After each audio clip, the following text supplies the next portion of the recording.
Just got back from Dallas, Texas, was at Fannie Mae's headquarters and attended a day and a half learning lots of stuff, learning about UAD, learning about the new URAR. There's some changes. They're coming. We've been talking about it for a long, long time. And gosh, I bet a lot of appraisers out there are probably saying, yeah, right. We've been hearing about this for a long, long time, Bryan. They say next year, then it's the next year, or it might roll out at this point. They still don't know exactly the drop down date. Yeah. Listen to me. It's coming. We see the train coming. It's approaching. And we'll talk about it in another podcast. So I'll share with you some things I learned, some things you can find out on your own on the Fannie or Freddie website, and I'm going to encourage you to do that. But we'll say that for another podcast. I want to talk to you briefly today about a text message I got asking me for some information, right? And I'll read a little snippet of that, and then we'll get into it. So let me just read the initial text message. This is from Kathy. Speaking of Texas, Kathy down in Texas. FHA finals for new construction. John says 92051. Client says 1004D. What do you say? Well, my response was, I say, tell them what HUD says. It doesn't matter what I say. It doesn't matter what he says. Doesn't matter what anybody says. The authoritative source is HUD in this question. Page 817 of the current 4000.1, it reflects the answer. See attached. I will share the answer with you when we come back. You're not going to want to miss it. This is the Appraisal Update Podcast. Come back and join us. You're going to want to hear this answer.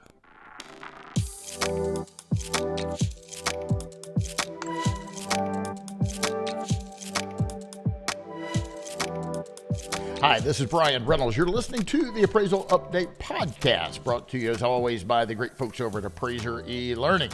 You need some education? Come on over and check us out at appraiserelearning.com. You'll be glad you did. Always like to thank my sponsor, LIA Administrators and Insurance Services, for their continued support of the Appraisal Update Podcast. Thank you, LIA, for your continued support. All right, let's dive in. So, my answer to Miss Kathy was, let's see what HUD says. Let's go directly to the authoritative source, because it really doesn't matter what anybody else says.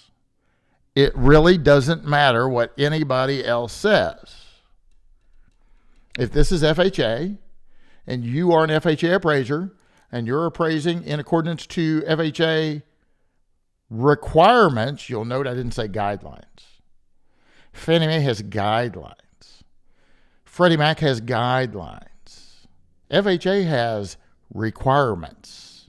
A requirement is much different than a guideline. It's not a suggestion. It's not a recommended course of action like a guideline. It's a requirement, which means you have to do it. So let's look together real quick here. I am on page 817 of the current most recently revised edition of the 4000.1. Okay? There's page 816. I'm on 817. So let's just scroll down here together for a minute. And what I'd like for you to look at is her question, compliance or final inspection for new construction, because that was the question, new construction. Form HUD-92051, compliance inspection report. That's what it says. And that's the answer. I need a final inspection for a FHA new construction. What form do I use? Do I use the 92051 or do I use a 1004D? Well, according to page 817, you use the 92051. Now, down here you see 1004D, and that's a completion, certificate of completion for an existing property, not a new construction. So for a new construction, HUD 92051. For an existing property, 1004D. Except there's an exception. Well, what does that mean? It means that's the policy if you're requested to do a final inspection on a new construction. Maybe. So let's dig a little deeper. Before we dig a little deeper, I would again like to thank my sponsor, LIA Administrators and Insurance Services. You know, for well over 45 years, they have been offering E&O insurance to valuation professionals just like you and me. They apply superior customer service, exceptional liability education, and simply unparalleled claim defense to serve well over 10,000 real estate professionals all across our lands. LIA also offers commercial bonds, general liability, cyber liability, and so much, much more. Visit liability.com to learn more about how LIA can help protect you and your business, and simply put, to give you peace of mind. They're going to help you sleep better at night. I promise you that. All right, so I sent that to Kathy. Let's see what Kathy's response was, right? So I sent that to Kathy.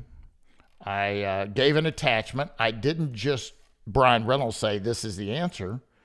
I said, let's see what HUD policy handbook, the minimum requirement, says. I even snipped out a little piece of it, and I sent it to her, all right? And I'm trying to reload here. It's like I feel like I've been bird hunting or something, and I'm out of shells. So I'm reloading. So give me just one second, and I'll get reloaded here. Okay. All right. This is her response. I'm reading her response. Thank you so much. I couldn't find it. All right. And so that was on a Friday. The following Tuesday, Miss Kathy messaged me again.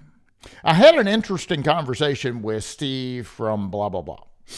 They ordered 1004Ds for finals.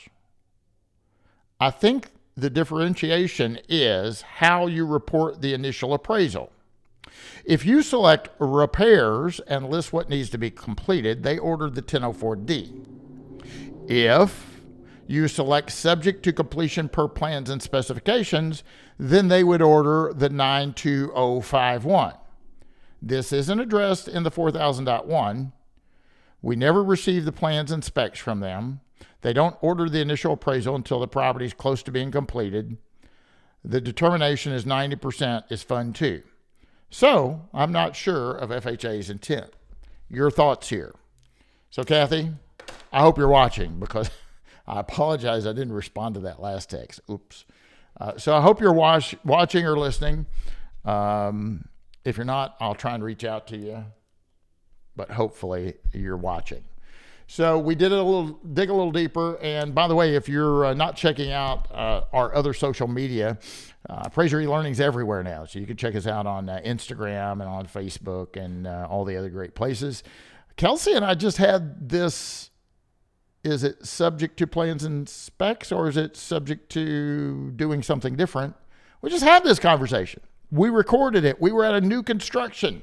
And as I was explaining policy to her, I said, well, let's just record this in case anybody else wants to know. So we shot a little video. Miss Kim over at Appraiser eLearning put it on Instagram. You can bop over there and check it out. We were in a new construction. It was an actual appraisal inspection we were on. Went out to look at the property and it wasn't done. So we talked about this 90%. What's this 90% rule, right, in FHA policy? And that's kind of what Kathy asked just now, as well as the Steve guy said what they do. Let's go back to the authoritative source. You want to? Or as we say in Kentucky, you want to? So here we go. Now I am on page 851 of the 4000.1. So let's look at it. And I'm going to skip over this as if you're appraising it as is. Now look here. If you're appraising the subject property subject to the completion per the plans and specifications, that means the proposed construction where construction's not yet started, or under construction but not yet complete. And that's where that 90% comes in. In other words, if it's less than 90% complete, you go out, you look at the subject property, there's drywall, roughed in plumbing, roughed in electric. Maybe they've got the primer paint on, but not the finish coat. The trim's in, the windows are in, the doors are in, no floor coverings, no sink fixtures, no appliances, no floor coverings, right? No final paint, no landscaping, no seating. They got things to do, right? And you opine that it's less than 90%, then you would still appraise it subject to the completion per plans and specs. And if later you're asked to do a final, well, you were doing a new construction and you did it subject to the completion per plans and specs, so you would use a compliance inspection form. On the other hand, if you're appraising the property subject to the following repairs or alterations, look down here, I'm not going to read all that, you can read it. Item number 3, under construction, 90% or more complete with only minor finish work remaining, buyer preference items such as floor coverings, appliances, fixtures, landscaping. This eliminates the need for plans and specs. So it's almost done. Everything's done but the landscaping, let's say. Or everything's done but the floor coverings and the landscaping. Then you're not going to make it subject to completion per plans and specs. You're going to make the appraisal subject to the installation of floor coverings and landscaping. And then if you were asked to go out and confirm that those alterations had been completed, then indeed you would put that on a 1004D. All right? So it depends. It depends. I encourage you to always go to the authoritative source.